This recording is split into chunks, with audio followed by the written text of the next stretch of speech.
शेतकरी एकजुटीचा, शेतकरी एकजुटीचा, पाणी आमच्या हक्काचं, पाणी आमच्या हक्काचं. मावळ तालुक्यातील पवना बंदिस्त जलवाहिनीच्या विरोधात सर्वपक्षीय व विविध शेतकरी संघटनांच्या माध्यमातून आज एक दिवसाचं वडगाव पंचायत समितीच्या या चौकामध्ये आयोजित करण्यात आलेल्या धरणे आंदोलनाच्या निमित्ताने उपस्थित असलेले तालुक्यातील विविध पक्षांचे सर्व प्रमुख पदाधिकारी, विविध शेतकरी संघटनांचे विविध पदाधिकारी, त्याचबरोबर आमचे सर्व शेतकरी बंधू भगिनी, पत्रकार मित्र आणि पोलीस प्रशासन यांच्या उपस्थितीमध्ये आज या ठिकाणी आमचं धरणे आंदोलन संपन्न होत आहे. खऱ्या अर्थाने 9 ऑगस्ट 2011 दुपारी 12 ते 12:15च्या सुमाराची ती वेळ मुंबई पुणे द्रुतगती महामार्गाच्या बौर या ठिकाणी जे आंदोलन आमच्या शेतकऱ्यांचं चालू होतं आणि त्याच वेळेस महाराष्ट्राच्या विधिमंडळाचं अधिवेशन देखील मुंबईला चालू होतं. आणि दुर्दैवाने आमच्या मावळ तालुक्यातल्या 3 शेतकऱ्यांसहित अनेकांना गोळ्या त्या ठिकाणी शरीराच्या विविध भागावर लागून, मग शामराव तुपे असतील, मोरेश्वर साठे असेल, कांताबाई ठाकर असतील, यांना या आमच्या पाण्याच्या संघर्षासाठी त्या ठिकाणी शहीद व्हावं लागलं. अनेक शेतकऱ्यांना त्या ठिकाणी गोळ्या लागल्या. अनेक शेतकऱ्यांसहित 169 जणांवर विविध स्वरूपाचे गंभीर खोटे गुन्हे दाखल करण्यात आले. आणि त्यावेळेचा हा लढा आणि त्या अगोदर 2008ला झालेली पहिली बैठक, एकंदरीत 18 वर्षाच्या या कालखंडामध्ये आमचा हा संघर्ष 2008 पासून त्या ठिकाणी आहे आणि आजपर्यंत त्या ठिकाणी चालू आहे. मगाशी मच्छिंद्र खराडे साहेबांनी त्याचा उल्लेख केला. मी त्या गोष्टीचा साक्षीदार आहे. जे खराडे साहेब यांनी सांगितलं, मला वाटतं संतोषजी दळवी यांनी त्यांच्या मनोगतामध्ये त्याचा उल्लेख केला होता. राजकारणाच्याही पलीकडे जाऊन मावळच्या अस्मितेच्या प्रश्नाचा विचार सरकारने करावा आणि या भूमिकेतूनच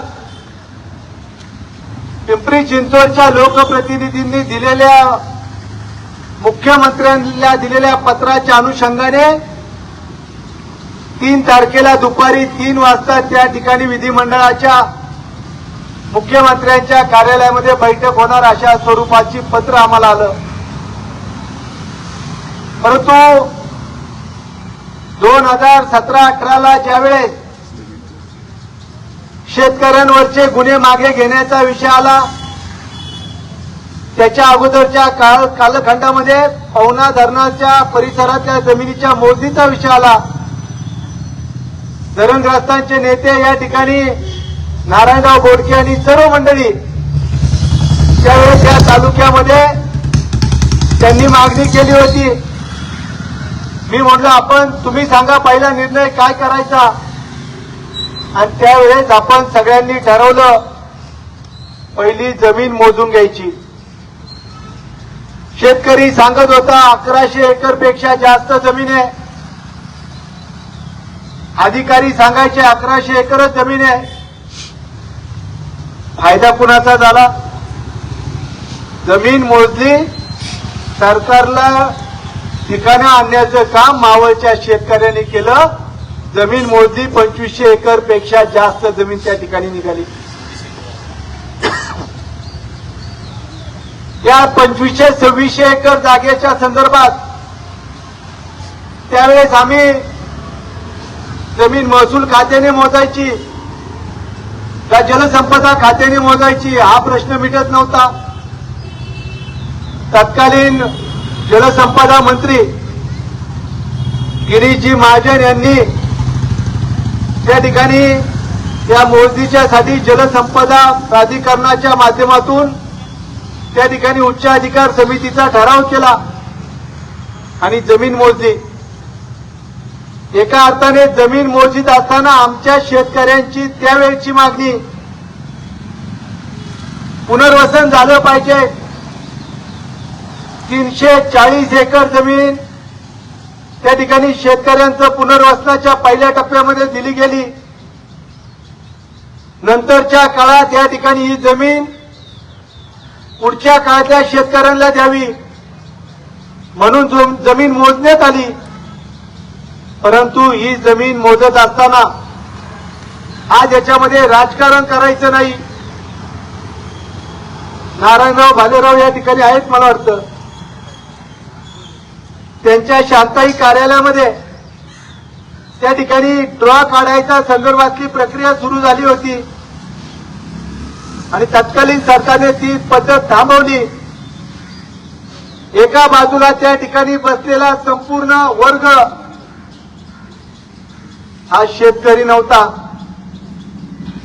तो पुण्या मुंबईचा गुंतवणूकदार एका बाजूला त्या ठिकाणी त्या बैठकीमध्ये येऊन बसलेला होता. हे आम्ही आमच्या डोळ्यांनी बघितलंय.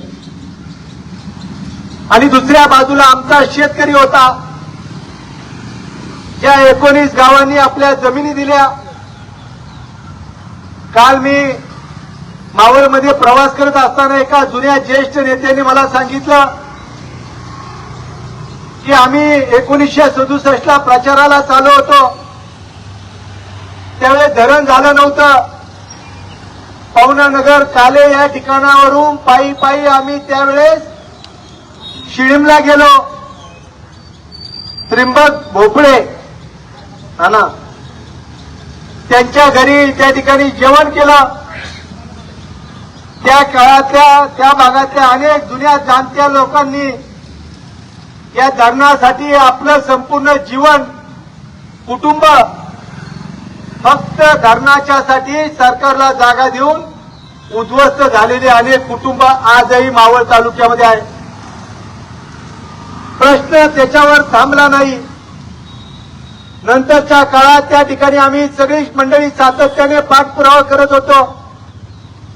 सरकारने सुधीर भाऊ मुनगंटीवार यांच्या अध्यक्षतेखाली महाराष्ट्र सरकारच्या मंत्री गटाची कमिटी, ज्याला उपसमिती म्हणतात, ती स्थापन केली आणि त्या माध्यमातून एमजी गायकवाड कमिशननी जो सरकारला अहवाल सादर केला होता, त्या अहवालामध्ये आमच्या शेतकऱ्यांवर त्या ठिकाणी कठोर कारवाई करावी, त्यांना शिक्षा द्यावी, त्यांच्याकडून 70 लाख रुपये वसूल करावेत, अशा स्वरूपाचा अहवाल दिला होता. मंत्री गटाच्या उपसमितीने ठराव केला की हा शेतकरी आहे, शेतकऱ्याकडून कुठलाही 1 रुपयाची आम्ही देखील सरकार वसूल करणार नाही. 70 लाख रुपये सरकारने त्यावेळेस आमच्या शेतकऱ्यांवर वसूल करायच्या संदर्भातला झालेल्या निर्णयाला फाटा देऊन त्या ठिकाणी ही वसुली न करता सरकार त्याचा निर्णय केला. याच्यातून आमच्या शेतकऱ्याला दिलासा मिळाला. दुसऱ्या बाजूला आमच्या शेतकऱ्यांवरचे गुन्हे मागे घेण्याच्या संदर्भातला माननीय जिल्हा न्यायालयाच्या माध्यमातून आमच्या सर्व शेतकऱ्यांची निर्दोष मुक्तता झाली. आज या ठिकाणी अनेक शेतकरी आहेत की जे ते कालच्या आंदोलनात होते. पोलिसांनी त्यावेळेस कुणाकुणाच्या दिशेने गोळ्या मारल्या हे देखील त्या ठिकाणी आमच्या सर्व शेतकऱ्यांनी जवळून पाहिले. त्याचे व्हिडिओ आज देखील त्या ठिकाणी आपल्या सर्वांच्या समोर आहे. परिस्थिती गंभीर आहे. प्रश्न सरकारच्या पुढे मांडत असताना 3 तारखेला आमची भूमिका हीच असणार आहे की काल आमचा विरोध होता, आजही आमचा त्या ठिकाणी 100% या ठिकाणी विरोधी आम्ही भूमिका मांडणार आहोत. आमच्या हक्काचं आणि ही भूमिका मांडत असताना आज खऱ्या अर्थाने मावळ तालुक्यातलं चित्र आपल्या सर्वांच्या समोर उभं आहे. उद्याच्या पिढीसाठी आपण काय द्यायचं, उद्याच्या पिढीसाठी आपण कोणची नवीन दिशा देणार आहोत याचं चिंतन देखील मागच्या आठवड्यात 2-3 वेळा बैठका होऊन या संदर्भातली चर्चा झाली. आम्ही जरी त्या ठिकाणी बैठकीला जाणार असलो तरी भाई तुम्ही जे मुद्दे मांडले, खराडे साहेबांनी जे मुद्दे मांडले, या ठिकाणी अशोकरावांनी जे मुद्दे मांडले, भारत शेट्टी जे मुद्दे मांडले किंवा इतर आपल्या शेतकऱ्यांनी जे मुद्दे मांडले, हेच मुद्दे आम्ही त्या ठिकाणी मांडणार आहोत. आज आपली जबाबदारी आहे. या ठिकाणी सरकारने एक भूमिका त्या ठिकाणी घेत असताना मगाच्या उल्लेखाचा पुन्हा खुलासा करतो की तत्कालीन मुख्यमंत्री देवेंद्रजी फडणवीस आणि आताही तेच मुख्यमंत्री आहे. त्यांनी अनेक वेळा बैठकांमध्ये आम्हाला स्पष्ट सांगितलं, मावळ तालुक्यातल्या शेतकऱ्याला विश्वासात घेतल्याशिवाय बंद जलवाहिनीची चर्चा होणार नाही. हा त्यांचा त्यावेळेचा शब्द आजपर्यंत तसाच आहे. सरकार कुणाचंही असू द्या, या भागातल्या शेतकऱ्यांचे प्रश्न काय आहेत? पुनर्वसनाचा प्रश्न संपला का? तर आजपर्यंत संपला नाही. एका बाजूला 4 एकर शेतकरी मागतोय, आम्ही त्या ठिकाणी एका बाजूला सांगतोय 2 एकर मध्ये भागवा. ही दुहेरी भूमिका शेतकऱ्याला न्याय मिळून देणार नाही. 70 गावच्या पाणी योजना, देवरोड तळेगाव सारखं मोठं शहर, बेबुडोळ, उर्शे आणि भविष्यात होणारी बहुळची एमआयडीसी, या संदर्भात देखील पाण्याचा गंभीर विषय पुढच्या काळात येऊ शकतो. पिंपरी चिंचवडला एका व्यक्तीला रोज 160 लिटर पाणी प्रतिदिन त्या ठिकाणी ठरवून देऊन त्यांचा 6.5 टीएमसीचा कोटा ठरलेला आहे. मग आमच्या मावळ तालुक्यातल्या शेतकऱ्याच्या भविष्याच्या दृष्टीने 160 लिटर प्रति माणसी पकडून आम्हाला देखील तेवढाच पाण्याचा कोटा का मिळू शकत नाही? आम्ही तर अनेक धरणांना जमिनी दिल्यात. आज माझी आमच्या सर्व शेतकऱ्यांच्या माध्यमातून सरकारला विनंती आहे की मावळ तालुक्यातल्या प्रत्येक भागातल्या सामान्य नागरिकाला सरकारने कायदा करून 160 लिटर पाणी मावळ तालुक्यातल्या प्रत्येक नागरिकाला देऊन तो कोटा देखील निश्चित केला पाहिजे. ही मावळची गरज आहे. 70 गावच्या पाणी योजना आहेत. या सगळ्या गंभीर विषयाबरोबर सगळ्यात महत्वाचं ते म्हणजे शेती.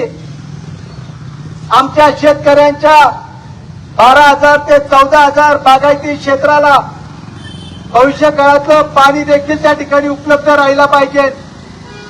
आज पुण्या मुंबईच्या मध्यवर्ती असलेला हा संपूर्ण आमचा परिसर मी आजच्या या आमच्या धरणे आंदोलनाच्या माध्यमातून आमच्या सर्व किती आपले शेतकरी 863 आहे ना संचित यादीमध्ये, 863 किंवा उद्या सरकारने त्याच्यामध्ये विचार केला की उद्या अजून याच्यातल्या काही जणांची नावं आली नाही तर ती नावं घेण्याच्या संदर्भातली मागणी करू. परंतु मुंबई हायकोर्टामध्ये या संदर्भातले अनेक रिट पिटिशन दाखल झालेले आहेत. सरकारला निर्णय घेण्यापूर्वी पहिला कोर्टाचा निर्णय करावा लागेल. कोर्टातून त्या ठिकाणी निर्णय झाल्यानंतरच सरकार आमचा पुनर्वसनाचा प्रश्न मार्गी लावायचा असेल तर पहिला कोर्टाचा निर्णय तात्काळ केला पाहिजे, तरच त्याची पुढची दिशा आमच्या पुनर्वसनाच्या प्रश्नाची मार्गी लागू शकते. याच्यावर सरकार गंभीरपणे आपली भूमिका त्या ठिकाणी मांडावी असं आमचं मागणी त्या ठिकाणी असणार आहे. या सगळ्या गोष्टी लक्षात घेता आज स्वर्गीय केशवरावजी वाडेकर साहेब असतील, माजी आमदार आदरणीय दिगंबरदादा बेगडे असतील, माजी आमदार रूपलेखाताई ढोरे असतील, माजी आमदार तुकाराम नाना माताडे असतील, आदरणीय रघुनाथदादा सातकर असतील, या सगळ्या मंडळींनी, त्याचबरोबर बाळासाहेबजी बारमुख असतील, आमदार मावळभूषण कृष्णरावजी बेगडे साहेब असतील, या सगळ्या मंडळींनी या प्रश्नाकडे बघत असताना पहिलं प्राधान्य मावळ तालुक्याच्या शेतकऱ्याच्या हिताचं असलं पाहिजे ही भूमिका ठेवलेली होती. आणि त्यांच्याच आशीर्वादाने येणाऱ्या काळातला मावळ तालुका खऱ्या अर्थाने सुखी, संपन्न, समृद्ध कसा राहील. आता यात आमच्या तालुक्यामध्ये जर चांगलं निसर्ग आहे तर याच्यात आमचा काय दोष आहे. आमच्या इथं सगळ्या निसर्गाची देणगी आम्हाला मिळालेली आहे. आम्ही अनेक धरणं टाटानं त्या ठिकाणी दिलेली आहे. 5 धरणं टाटाच्या ताब्यात आहे, 7 धरणं आणि छोटे बंधारे सरकारच्या माध्यमातून आहे. तरी देखील आमच्या तालुक्यातल्या पाण्याच्या प्रश्नाच्या संदर्भात ही अत्यंत महत्वाच्या आंदोलनाच्या माध्यमातून आम्ही पुढच्या काळातली दिशा ठरवणार आहोत. 3 तारखेच्या बैठकीमध्ये जी चर्चा होईल त्याच्या अनुषंगाने मावळ तालुक्यातली आमची कृती समिती आणि शेतकरी पुढची दिशा ठरवून त्या ठिकाणी सरकारच्या संदर्भातली भूमिका आम्ही स्पष्ट करू अशी मागणी आमची त्या ठिकाणी असणार आहे. म्हणून आजच्या या आंदोलनाच्या निमित्ताने आमच्या सर्व शेतकऱ्यांचं मी मनापासून आभार मानतो. आलेल्या सर्व संघटना, पक्ष, पत्रकार, त्याचबरोबर पोलीस प्रशासनाचं